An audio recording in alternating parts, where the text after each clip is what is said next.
and this is encouraged by teachers.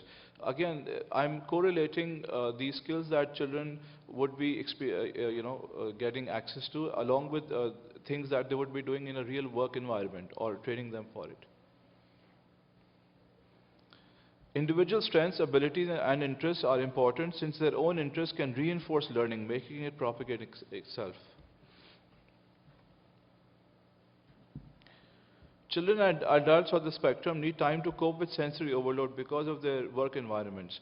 Transitioning from one task to another, this can be done through a system that replaces verbal communication, such as instant messaging or any other non-invasive customized form of interaction and task assignment.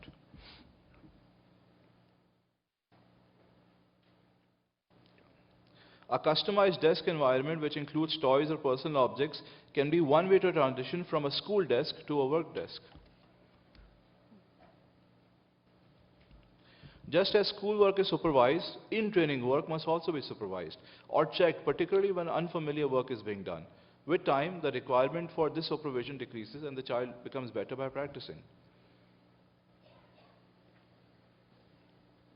Special educators and caregivers are the first managers that a child is exposed to. Since they are trained and know the child, they can also help the transition to the workplace and advise in that process.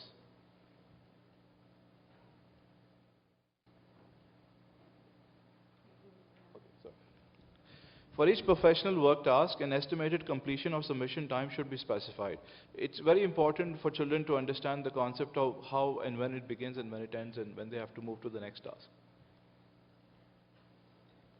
The analogy of co-workers is under the same system that applies to a child with autism learning how to communicate and work with classmates, both on the spectrum and neurotypical.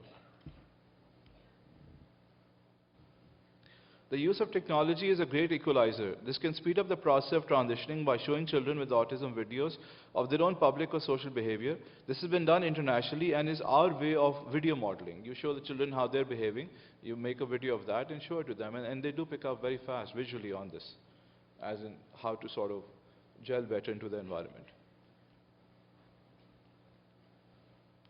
When a person on the spectrum can identify personal interests, a visual metaphor can help communicate these.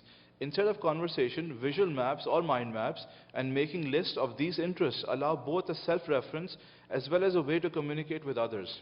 This is my own mind map, and this is how I see things. Trial and error can also allow similar visual maps to be created to help the learning process through individual interests.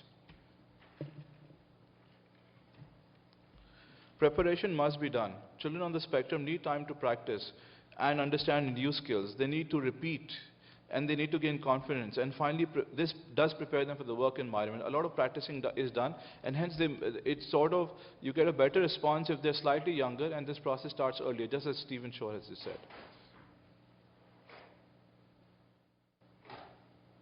So South Asian schools have been using these strategies successfully in the last 6-7 years at India, Bangladesh and Pakistan.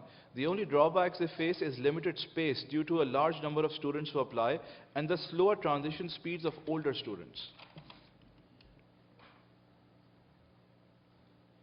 It's very good for the child to have a role model. A role model is a goal. Without a goal, it's not easy to have lifelong motivation for self-improvement. The path in transition to adulthood requires adequate time and practice, but can be achieved with preparation. Thank you very much.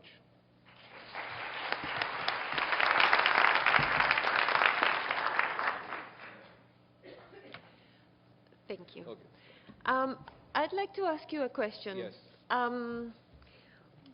What would be the largest challenge that you would think that they have in South Asia with regards to transitioning children with autism from childhood to adults? I think one of the major issues in all developing countries, not just my part of the world, South Asia, is that children are diagnosed very late or when they reach a very older form of age. And because they just come into that system, it takes them much longer. So I believe early awareness and early intervention, these are crucial. And we haven't reached that critical mass of parents coming forward. Disability in some cases is still a taboo subject. Parents it's very hard for them to come, bring their child forward. You know, society only recently, in the last few years, there have been movies, there have been a lot of positive things that have happened, and now we are reaching that sort of mass, and we are collaborating and learning online from each other. However, I believe that early intervention and diagnosis at a young age, these are absolutely crucial in all the developing countries. Yes, that would, of course. The faster the child comes into that process, the faster they can transition. Yes. Thank you. Now, are we moving to Valerie?